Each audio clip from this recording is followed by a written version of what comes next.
This is the new nanospot listing on basically time slot 1 and time slot 2, and it's doing nothing at the moment, but this here is hooking up and connecting to this fella here, which is the one you've seen before a little bit.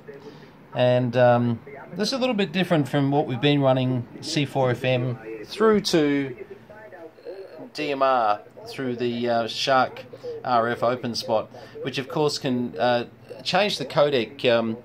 Let me just turn down the Wireless Institute broadcast, I suppose. Yeah, it can change the codec. Now, something not to be confused. The nanospot is a brilliant unit that has Wi-Fi on board, which the Shark RF does not. So this is a nice way to pop something in the car with a battery hanging off it, and basically, you know, you could use a little Mojix little battery like we've got here, you know, with the a couple of little ports in there, etc.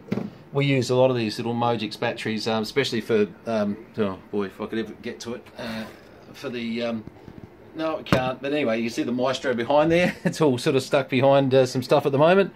But the concept of the little DMR unit, as you'll see as I transmit, and look at that, VK3CM TG505, so it tells you that we're on 505, we're on time slot 2, and then it basically goes back into listening mode. Now during that listening mode, it's actually doing a couple of things.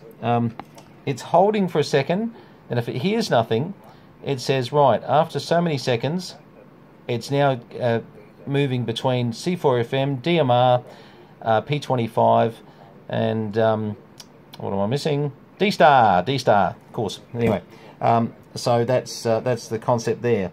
So it's a great little box for in the car. I just think these things are fantastic for. You could almost like double side tape it to your ashtray, and you know, run a lead off it, and you'll be laughing.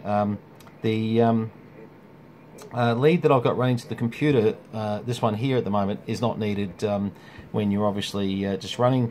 All you need is power lead just coming through to run, and this here will pretty much self-generate and do everything it needs to do. But it's fairly well priced. They were $235 US, I think, or anyway, mid 200s US dollars, so not over the top really. I didn't think it was too bad for, and I must say, support is incredible. The amount of support that you can get from the guys is great. We had of all things, a faulty USB programming lead, just USB to little micro, and I said to them, guys, I cannot get it to talk, and they said, yeah, we've had a few problems with some Chinese leads. Anyway, I had another lead here, plugged it in, and we just sat there together and quickly set it up. 5 minutes later, all up and running. And if I had to set one up now, I would say, yeah, relatively easy, no great problem at all. But yeah, unfortunately, there's not much activity on at the moment. That time of night where everyone's getting tea. So pretty much as I make a call on here, and it will be recorded down here, and at the moment everybody just saw VK3CM come up on DMR, and of course that DMR will change to C4FM, D-Star or P25, and you'll see that come up on screen. So that's the latest little box that we've got in here. We have got coming through, if I just get, sorry, just something out the way here, a little box from China. There we go. Oh, if I can bring the screen up. And we're going to try this because it's a little bit interesting to see. This is obviously a Pi board with Raspberry Pi with a WMDVM hotspot, and that supports DMR, P25, and C4FM as well, and has its the difference with this one, very interesting, does 70 centimeters and 2 meters, so you know that might suit some people too, so certainly something to think about. But for the moment, the new star on the bench is the nanospot. So I think it was about $35 freight.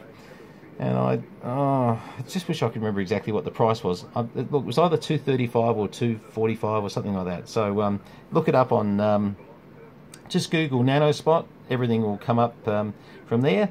Anyway, there you go. A little bit more information on what's happening with some of the digital world. And as you can see, we're keeping two live at the moment. One good example of that, actually, just before I go, is to turn the volume up here. This is VK3 Charlie Mike, just doing a test. Just doing a test. 1, 2, 3, 4, 5. 1, 2, 3, 4, 5. As you can see, there's a certain delay. That's happening between the codec transformation.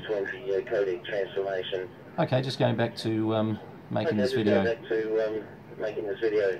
Okay, so what you can see is that the codec transformation, which was happening through the Shark, when I come back through DMR here, there is actually a slight 2-second delay, and that's just the codec transformation doing what it's doing. So anyway, they must be getting sick of me doing tests on there. I've been doing it for the last hour.